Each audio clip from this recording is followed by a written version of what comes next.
बिस्मिल्लाहिर्रहमानिर्रहीम। इस video lecture के अंदर जो टॉपिक हम डिस्कस करने के लिए जा रहे हैं that is a general full factorial design of experiment which is also called as factorial ANOVA.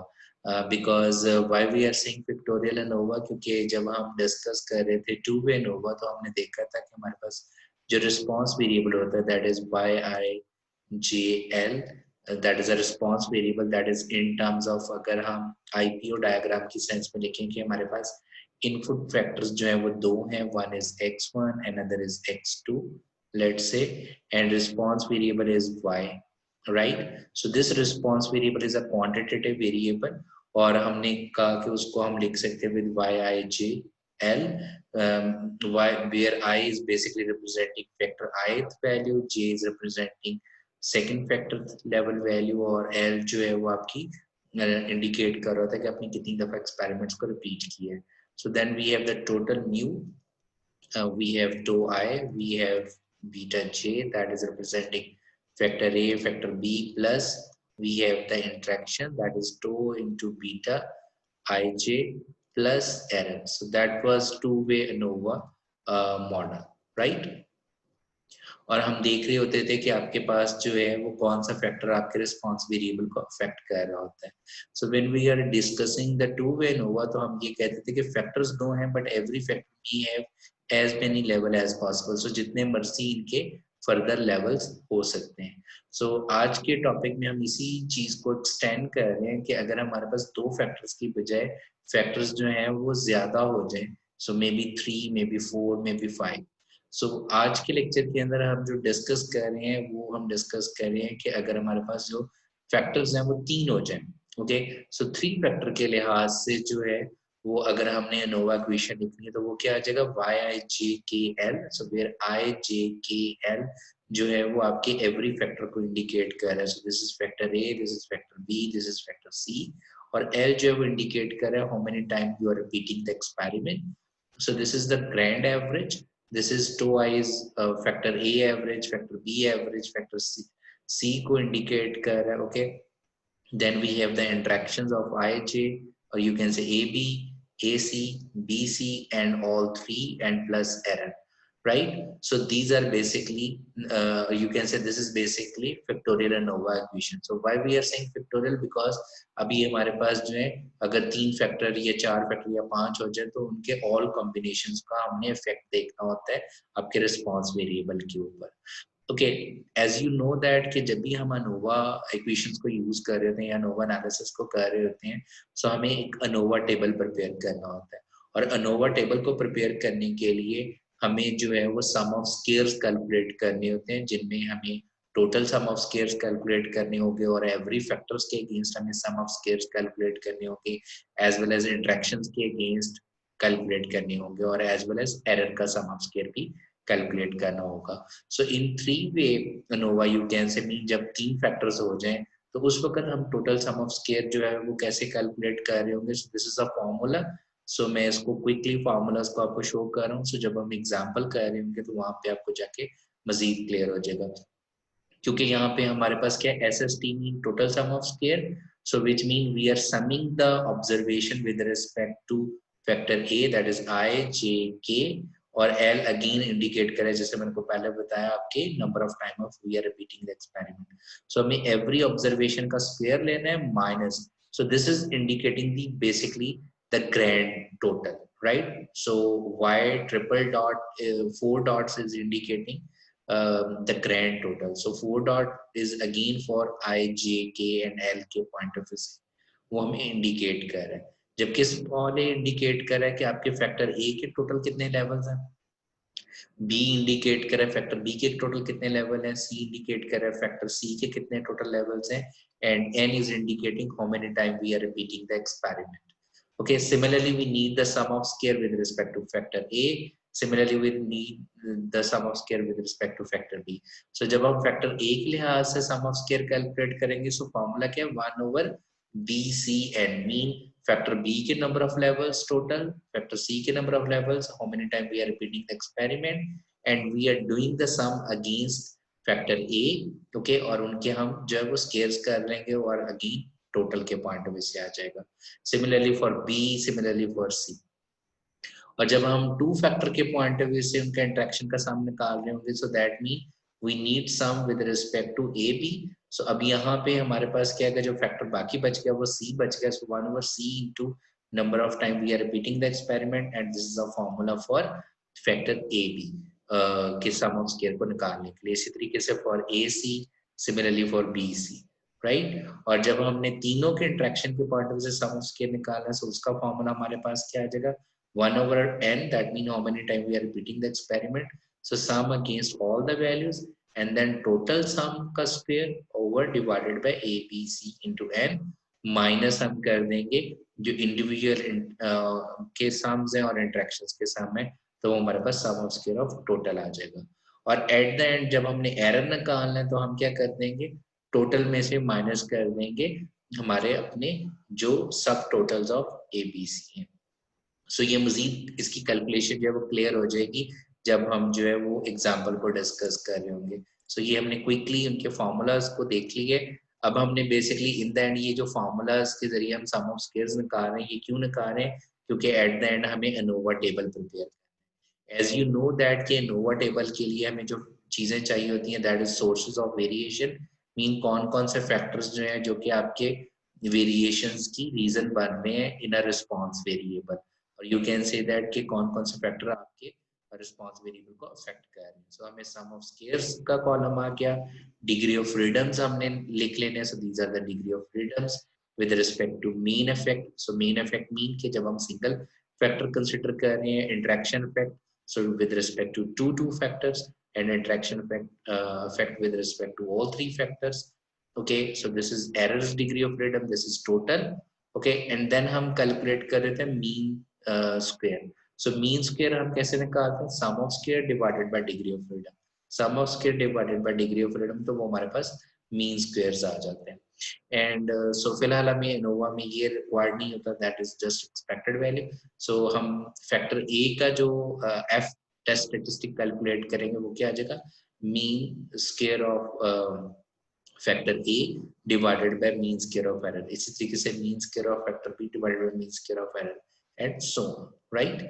So basically जब हम इस एफ नॉट को यूज करें तो हम टेस्ट क्या कर रहे हैं, so remember our equation, that is yijkl is equal to mu plus tau I plus beta j plus gamma k, okay, and plus interaction of with respect to tau and beta, which is ij. Similarly we have tau and gamma, similarly we have beta gamma, and then we have tau, beta and gamma ijkl. So that's why with respect to all these we have to test all these 7 tests. Okay, so based on that हम जो है वो basically इस test के accordingly क्या conclusion draw कर रहे होंगे इन द एंड कि क्या जो फैक्टर ए है वो हमारे रिस्पांस वेरिएबल को अफेक्ट कर रहा है या नहीं। सिमिलरली क्या फैक्टर बी जो है वो मेरे रिस्पांस वेरिएबल को अफेक्ट कर रहा है या नहीं। Okay, with respect to this test and so on. Similarly, we have to test the interactions and with respect to two factors, and in the end we have to test with respect to all 3 factors. So हम इसको अब जो है वो with example discuss करते हैं, so जहाँ से हमें मजीद clear हो जाएगा। Okay, so before that ये हमारे पास critical regions हैं जो कि हम आगे जाके भी discuss कर लेते हैं। So example जो मैं discuss कर रहा हूँ that is a soft drink bottling problem के point of view से हम जो है वो problem को लेके चल रहे हैं। So इसमें as process engineer हम क्या करना चाह रहे हैं, हमने कहा कि हम 3 factor को या 3 variables को basically control कर सकते हैं in a filling process. Okay, so right now we have a filling process जिसमें हमने 3 factors identify किए। One is percentage of carbonation, that is A. That is another one is pressure of the filling, that is B. Another is a line speed, that is a C factor. So carbonation, pressure and then line speed. और मेरे पास जो carbonation के मैंने levels decide किए हुए हैं, that is 3 level at 10%, 12%, 14%. Being process engineer, pressure के हमने 2 levels decide किए हैं, line speed के भी हमने 2 levels decide किए हैं, और हम इस एक्सपेरिमेंट को 2 टाइम्स जो है वो रिपीट कर रहे हैं और हमारा जो रिस्पॉन्स वेरिएबल है that is the average deviation from the target filling height. So we are filling the bottles और हमारा जो रिस्पॉन्स वेरिएबल है वो ये है कि हम जो हमने टारगेट रखा हुआ था उससे कितनी डेविएशन आ रही है. तो समटाइम्स हम ज्यादा फिलिंग कर रहे हैं, समटाइम्स हम कम फिलिंग कर रहे हैं. सो उसको हमने जो है वो हिट करना है. So that is our ultimate target. Okay, so हमारे पास जो डेटा गिवन है that is with respect to कि हमारे पास जब हम परसेंटेज ऑफ कार्बोनेशन लेते हैं, ओके, दैट इज फैक्टर ए. सो उसके लेवल हमने रखे हुए थे 10, 12, 14. ओके, और हमारे पास जो फैक्टर था दैट वाज फैक्टर बी, उसका हमने रखा हुआ था 20 psi, that is pressure 30 psi. इस तरीके से लाइन स्पीड सी जो है वो 200, 250, 200, 250. And this is the data which we have given mean after the experiment. जब मेरे पास परसेंटेज ऑफ कार्बोनेशन 10 है और मेरे पास जो प्रेशर मैंने रखा हुआ था 25 रखा हुआ था और लाइन स्पीड 200 थी. सो फर्स्ट एक्सपेरिमेंट करने के बाद जो डेविएशन आई इन अ फिलिंग प्रोसेस वो -3 आई. सो दैट मीन हमने कम -3 लेवल तक, टारगेट से -3 हमने कम उसकी फिलिंग की. सिमिलरली 250 के ऊपर -1 आया. ओके, सिमिलरली आपके पास जो है वो आपके पास क्या आ गया जी, -1, right? So these are the response variables. So zeros we are for exactly hitting the target, right? Similarly again अगर हमारे पास जो है वो कार्बोनेशन जो है वो 10 है और प्रेशर 30 है, लाइन स्पीड 200 रखी है, तो डेविएशन कितनी है. सो ये सारे का सारा डाटा हमें गिवन है. ओके, सो अब इसकी बेसिस के ऊपर जो इंफॉर्मेशन हमने कैलकुलेट करनी है, फर्स्ट ऑफ ऑल हमें डिफरेंट तरह के सम्स रिक्वायर्ड होंगे. वो सम क्या रिक्वायर्ड होंगे, हम ये कह रहे हैं कि जब आपके पास जो है वो परसेंटेज 10 था, ओके, और कार्बोनेशन सॉरी लाइन जो प्रेशर था वो 25 था, लाइन स्पीड आपके पास 200 थी. सो हमने ये 2 दफा एक्सपेरिमेंट को रिपीट किया. सो रिमेंबर हम 2 टाइम जो है वो रिपीट कर रहे हैं एक्सपेरिमेंट को. So once we done that हमारे पास जो आउटपुट आ गया वो क्या आ गया, -4. सिमिलरली अगर हम परसेंटेज ऑफ कार्बोनेशन 12 रख रहे हैं और प्रेशर 25 था, 200 था, हमने ये 2 दफा एक्सपेरिमेंट रिपीट किए, we got the result and sum of this one is 1. Similarly against 14 we got this one. Similarly these two sums, these two sums, these two sums and these two sums, these two sums. Okay, so ये हमारे पास उनके sums आ गए, right, जो हमने ये brackets में लिखे हैं. ओके, सो अब हम आ जाते हैं कि ये तो था सम्स हमारे पास जो हम एवरी 2 टाइम्स जो है वो रिपीट कर रहे होते हैं उनके सम्स को बेसिकली वो इंडिकेट कर रहा होता है. सो ये हमें खुद से कैलकुलेट करना पड़ेगा जब हम मैनुअली प्रॉब्लम को सॉल्व कर रहे होंगे. उसके बाद हमें क्या चाहिए जी, हमें चाहिए BC का टोटल. BC का टोटल क्या है, मतलब है कि जब प्रेशर आपके पास 200 psi था, ओके, लाइन स्पीड 200 थी, सो वो जो हम एक्सपेरिमेंट रिपीट कर रहे थे हमने ये सम करके लिखा हुआ है.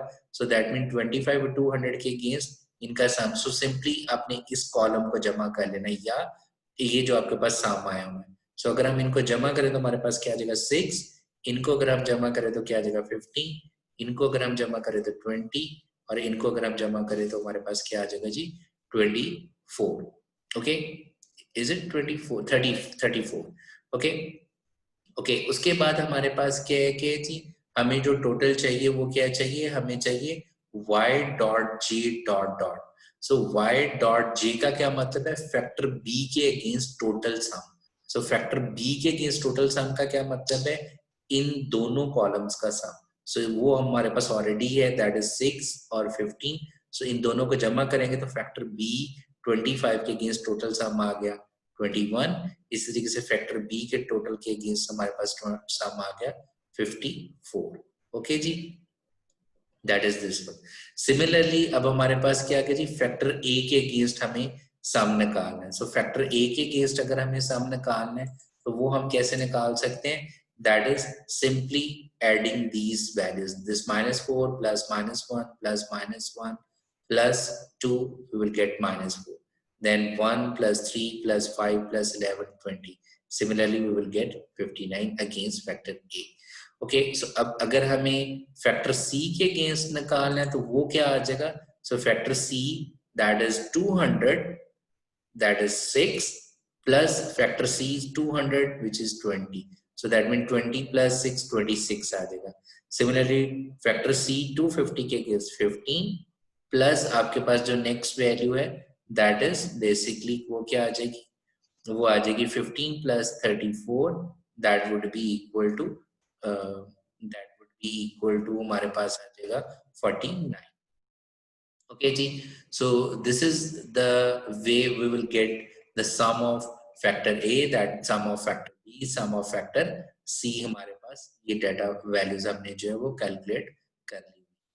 ओके, अब हमारे पास जो नेक्स्ट पार्ट आ जाएगा वो क्या आ जाएगा, दैट इज कि अब हमें जो है वो कैलकुलेट करना है, जो हमने निकालना है that is just a second. Okay, so हमें जो कैलकुलेट करनी है नेक्स्ट चीज, वो हमें कैलकुलेट करनी है ए और बी का सम.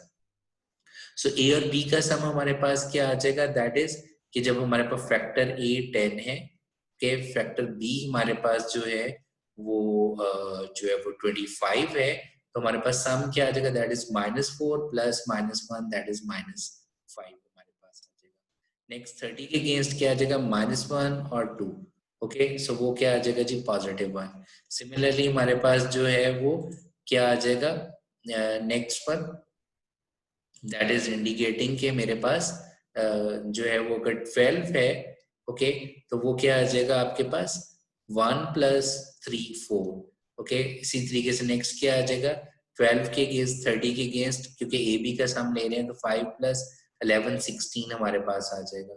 और ये 22 कहाँ से आ गया, दैट इज हमारे पास आ जाएगा जी 9 + 13 आ जाएगा. इसी तरीके से 16 + 21 करके 37. Similarly, we will calculate A and C's sum.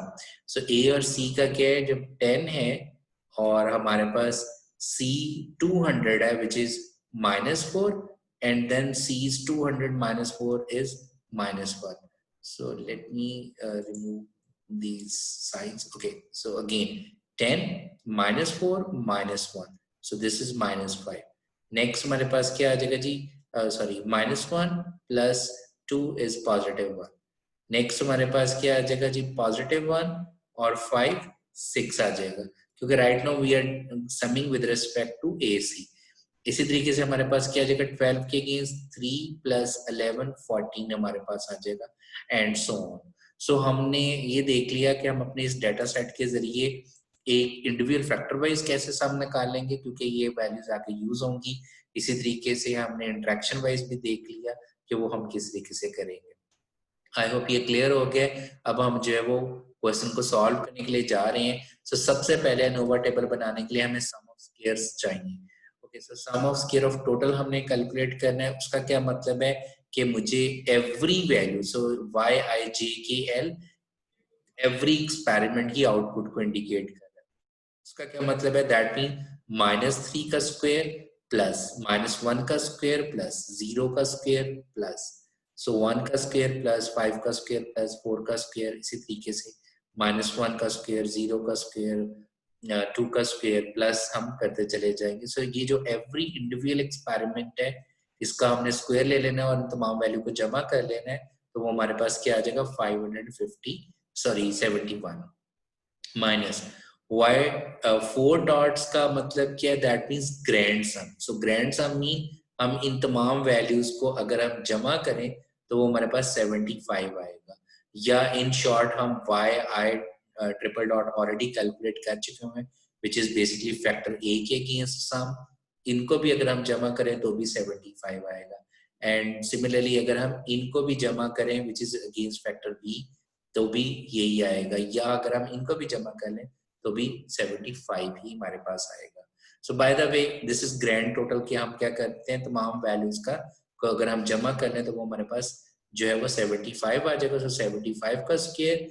सो हमारे पास फैक्टर ए के कितने लेवल हैं, 3 लेवल्स हैं. सो 3 आ गया. बी के कितने लेवल हैं, 2 लेवल हैं. सो 25 और 30. सो ये क्या आ जाएगा जी 3 × 2. और सी फैक्टर के कितने लेवल हैं which is basically line speed again 2. और कितनी टाइम हम एक्सपेरिमेंट को रिपीट करें. सो वी हैव डिस्कस कि हम 2 टाइम एक्सपेरिमेंट को रिपीट करें. सो अंडर क्या आ जाएगा 24. So if we solve that we will get this one. Okay, so next हमारे पास क्या है कि मुझे निकालना है G mean sum of square with respect to mean effect, mean factor A के against, that is a carbonation के पर्सपेक्टिव से। सो अगेन फॉर्मूला क्या है, 1/BCN। सो दैट मीन जिस फैक्टर के अगेंस्ट कर रहे हो आपने उसको इग्नोर कर देना है, बाकी के अगेंस्ट आपने डिवाइड करना है। सो ए के लिए कर रहे हो तो बी और सी, सो बी कितने हैं 2, सी कितने हैं 2, एन कितने हैं 2, अगेन क्योंकि 2 टाइम रिपीट कर रहे हैं, so 2 into 2 into 2 that is 8. Okay, then हमारे पास क्या है, अब हमने सम निकालना है, that is with respect to a. So a wise हमारे पास सम क्या है, that is basically हमने इस a wise जो है वो yi dot ये हमने सम निकाला हुआ है। So that means -4 का स्क्वायर प्लस 20 का स्क्वायर प्लस 59 का square minus again grand total that is 75 का स्क्वायर डिवाइडेड बाय अगेन वही 24 आ जाएगा। सिमिलरली जब आप फैक्टर बी के अकॉर्डिंगली निकालेंगे तो फैक्टर बी के अकॉर्डिंगली सम क्या हुआ है, so this is factor B, इसके अगेंस्ट सम हमने निकाला था 21। कैसे निकाला था, 16 6 प्लस 15 करके, और otherwise you can say sum of this as well as sum of this. So वो हमारे पास क्या आ जाएगा, दैट इज 21, राइट। सो 21 का स्क्वायर प्लस इसी तरीके से फैक्टर बी का जो सेकंड लेवल है दैट इज 30, उसके अगेंस्ट क्या है, sum of this that is 20 plus 34 which is 54। So हमारे पास 54 का स्क्वायर आ जाएगा, again that is the same. Similarly अब हमने निकालना है जी फैक्टर सी के अकॉर्डिंगली। सो फैक्टर सी के अकॉर्डिंगली क्या है, see that is this one which is 200, इसका ये वाला 6 और ये वाला, और ये हमारे पास क्या आ जाएगा फैक्टर सी का 200 का, दिस इज 20, सो 6 प्लस 20 26 आ गया। Okay, so this is 26। इसी तरीके से 15 प्लस आपके पास क्या है 34, उसका स्क्वायर क्या आ जाएगा जी 49, उसका स्क्वायर हमने निकाल लेना है, and this is the same. So हमारे पास फैक्टर ए के अगेंस्ट भी सम ऑफ स्क्वायर हमने कैलकुलेट कर लिया, बी के अगेंस्ट भी निकाल लिया और सी के अगेंस्ट भी निकाल लिया। अब हमने जो सम ऑफ स्क्वायर्स निकालने हैं वो विद रिस्पेक्ट टू इंटरेक्शंस हमने कैलकुलेट करनी है। सो सबसे पहले हम सम ऑफ स्क्वायर निकाल रहे हैं with respect to A B interaction, that is carbonation and pressure के पर्सपेक्टिव से। और फॉर्मूला हमारे पास जो है वो गिवन है विच इज 1/c, क्योंकि ए बी के लिए तो 1/c। सो सी के कितने लेवल थे 2, एन टोटल कितने 2 टाइम हम रिपीट कर रहे हैं, so Y I J dot dot, इसका क्या मतलब है, that mean A B. So A B ये वाले सम हमने ऑलरेडी कैलकुलेट किए हुए। सो अगेन ये हमने कैसे निकाले थे, दैट इज ए का फैक्टर ए 10 और बी का 25, तो हमारे पास वो क्या था -4 -1 -5, और 30 के केस क्या था -1 और 2, सो +1 आ गया। सो बाय द वे अब हमने इनको यूज करना है। सो -5 का स्क्वायर, क्योंकि आई जे डॉट डॉट का स्क्वायर है, सो -5 का स्क्वायर 1 का स्क्वायर प्लस 4 का square plus 16 plus 22 plus 37 minus formula के अंदर नेक्स्ट पार्ट जो है वो सेम ही है, दिस इज टोटल 75 का square divided by 24 minus sum of A जो हमने पीछे निकाला और सम ऑफ बी हमने निकाला, सो हमारे पास sum of square of A B आ गया। सिमिलरली अब हमारे पास क्या आ जाएगा जी, बी सी के परस्पेक्टिव से हमने निकालना है। सो बी सी का टोटल हमने ऑलरेडी निकाला हुआ है, दिस इज 6 का स्क्वायर प्लस 15 का स्क्वायर प्लस 20 का स्क्वायर प्लस 34 का स्क्वायर माइनस टोटल। ओके, और इसमें से अगेन हम बी और सी के सम को निकाल देंगे। Similarly we have with respect to A C. Okay, so A C का जो है वो सम हमने यहाँ पे ऑलरेडी निकाला हुआ है, जैसे मैंने प्रीवियसली एक्सप्लेन किया। अगेन 1/b है तो 1/4 and same calculation like A B as well as B C. अब हम आ जाते हैं कि हमने सम ऑफ स्क्वायर निकालना है ए बी सी के परस्पेक्टिव से। सो ए बी सी के परस्पेक्टिव से हमारे पास क्या आ जाएगा, that is basically 1/n। So 1/n हमें पता है वो क्या, दैट इज क्योंकि अब 2 टाइम रिपीट कर रहे हैं तो 1/2, और वाई आई जे के का स्क्वायर का क्या मतलब है, दैट मीन हमारे पास we are talking about this one. So -4 का स्क्वायर प्लस -1 का स्क्वायर प्लस -1 का स्क्वायर प्लस 2 का स्क्वायर प्लस 1 का स्क्वायर प्लस 3 का स्क्वायर प्लस 5 का स्क्वायर प्लस 11। सो बेसिकली इन सम्स का हमने स्क्वायर ले लेना है, minus again this form value is same, that is 75 का स्क्वायर डिवाइडेड बाय 24, और ए बी और सी को हमने सब्ट्रैक्ट कर देना, that is sum of A B C हमारे पास आ जाएगा। ओके जी, that is basically this one value हमारे पास आ गई विच इज 1.0831। ओके, सो इसके बाद हम क्या निकाल रहे हैं कि हम निकाल रहे हैं बेसिकली क्योंकि हमें एरर का वैल्यू निकालनी है, तो हम निकाल रहे हैं sum of square sub total ABC, that is basically this part only. Okay, so this part only is basically equal to this one जो हमने अभी प्रीवियसली कैलकुलेट किया। और sum of square of error कैसे निकालेंगे? Sum of square of total हमने already निकाला हुआ है, sum of square of sub total A B C में इसको इसमें से माइनस कर देंगे, so we will gate the sum of square of error आ जाएगा आपके पास। Okay, so now we are moving कि हमारे पास हमने तमाम के तमाम सम ऑफ स्क्वायर्स कैलकुलेट कर लिए हैं, अब हम जो है वो अनोवा टेबल को फिल आउट कर सकते हैं। सो सम हमारे पास अनोवा टेबल में जो फर्स्ट कॉलम आ गया वो sum of source of variation आ गया, सम ऑफ स्क्वायर्स आ गया, degree of freedom, mean square and F naught. F naught का क्या मतलब है? F test statistic, right? And we know that our response variable is yijkl, that is basically filling volume। filling volume से बात मैं ले रहा हूँ कि वो जो डेविएशन है फ्रॉम द फिलिंग वॉल्यूम जो हमने टारगेट रखा हुआ था। ओके, सो हमारे पास फैक्टर ए क्या है? That is carbonation, percentage of carbonation, pressure है, लाइन स्पीड है, A B contraction, A C contraction, B C, A B C, error and total हमने इन ये कैलकुलेट कर लिया मैं previously. And we know from the degree of freedom ये क्या आ जाएगा? a-1, क्योंकि a फैक्टर a कार्बोनेशन के हमने 3 लेवल रखे थे, सो 3-1 2, दिस इज क्या आ जाएगा? b-1, सो b के टोटल कितने लेवल थे? 2, सो 2-1 2-1, this is a-1 into b-1, so a कितना था? 3, so 3-1 2 and then 2-1 1, so that would be 2, so similarly we will get 2 1 2।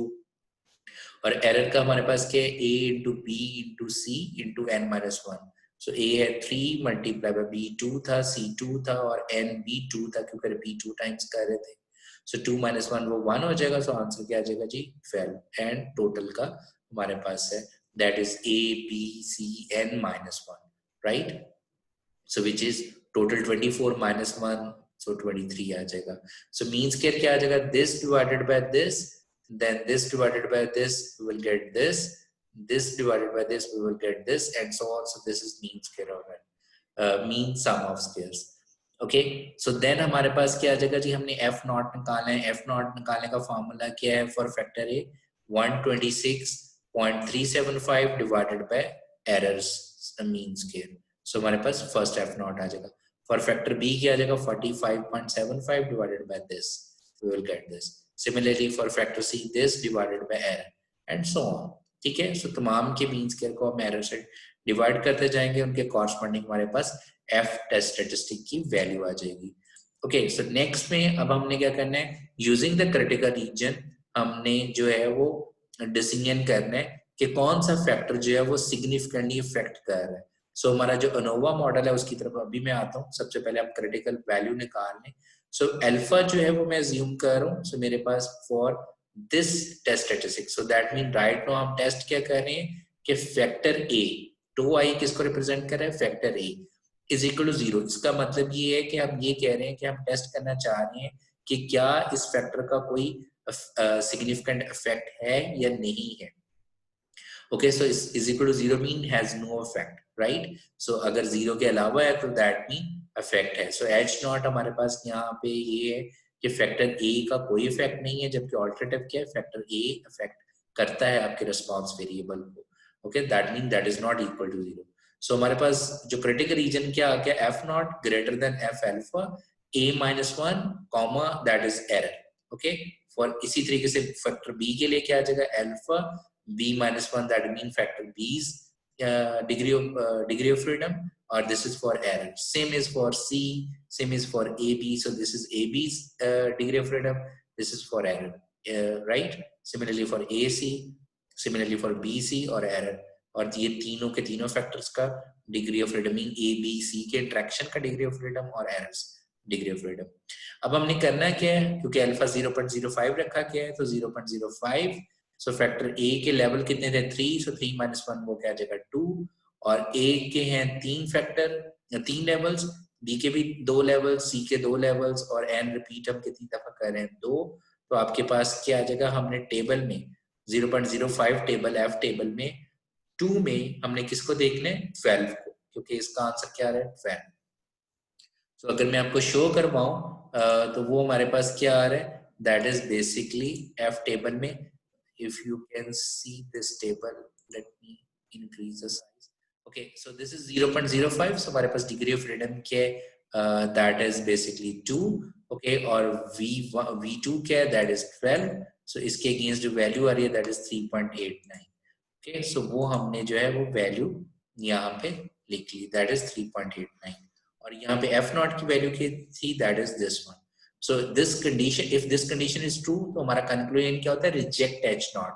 It mean हम H नॉट को reject कर देंगे. So अगर हम H नॉट को reject कर रहे हैं तो इसका क्या मतलब है कि मेरे पास जो factor carbonation, percentage of carbonation है वो सिग्निफिकेंटली अफेक्ट कर रहा है, that is filling of the volume को. मीन वो जो डेविएशन आ रही है बॉटल की फिलिंग के अंदर, सो परसेंटेज ऑफ कार्बोनेशन को इंक्रीज या डिक्रीज करने से वो सिग्निफिकेंटली अफेक्ट होगी, राइट, उसके अंदर डेविएशन. सिमिलरली हम बी के अकॉर्डिंगली निकाल रहे हैं. सो यू नो दैट कि आपने टेबल कैसे देखना है, अभी जैसे मैंने आपको शो करवाया. So this is also true, so that mean reject H naught, that mean pressure जो है ऑपरेटिंग प्रेशर वो भी आपके फिलिंग वॉल्यूम को सिग्निफिकेंटली अफेक्ट कर रहा है. सिमिलरली अगर हम देखें आपके पास factor C, so this is also condition is true, so reject H naught, that mean line speed is also significantly affecting on the filling volume of the bottle.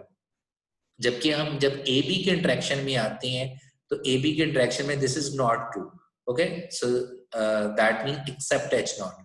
It mean कि इनका interaction जो है अगर हम H naught को accept करते हैं that is equal to 0. So इसका मतलब क्या हुआ, जब हम accept H naught करते हैं that mean AB का इंटरेक्शन मीन कार्बोनेशन परसेंटेज और लाइन स्पीड के इंटरेक्शन का सिग्निफिकेंटली इफेक्ट नहीं है आपके फिलिंग ऑफ द वॉल्यूम के ऊपर, बॉटल फिलिंग के ऊपर. सेपरेटली तीनों के तीनों फैक्टर इफेक्ट कर रहे हैं, बट AB का इंटरेक्शन सिग्निफिकेंटली इफेक्ट नहीं कर रहा.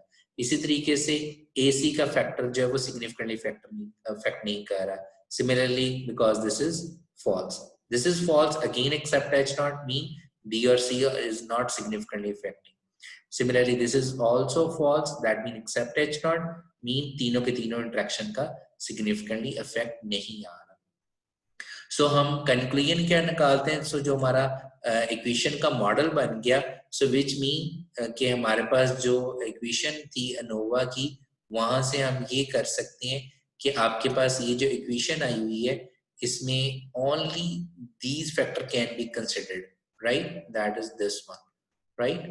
Obviously error is there क्योंकि ये वाला फैक्टर्स जो है वो सिग्निफिकेंट नहीं है. So in our model only these factors, जो रिमेनिंग फैक्टर्स हैं, ये हमारे मॉडल का हिस्सा रहेंगे, बाकियों को हम रिमूव कर सकते हैं क्योंकि वो सिग्निफिकेंटली अफेक्ट नहीं कर रहे. Okay, so I hope you understand कि हमारे पास जो है हम किस तरीके से जनरल फुल फैक्टोरियल एनोवा को मैनुअली जो है वो सॉल्व कर सकते हैं. Okay, so in previous video जो है वो मैंने इसको थ्रू मिनीटैब भी इस प्रॉब्लम को सॉल्व किया था, सो आप उसको क्रॉस चेक भी कर सकते हो. And for practice purpose I already share with you the book.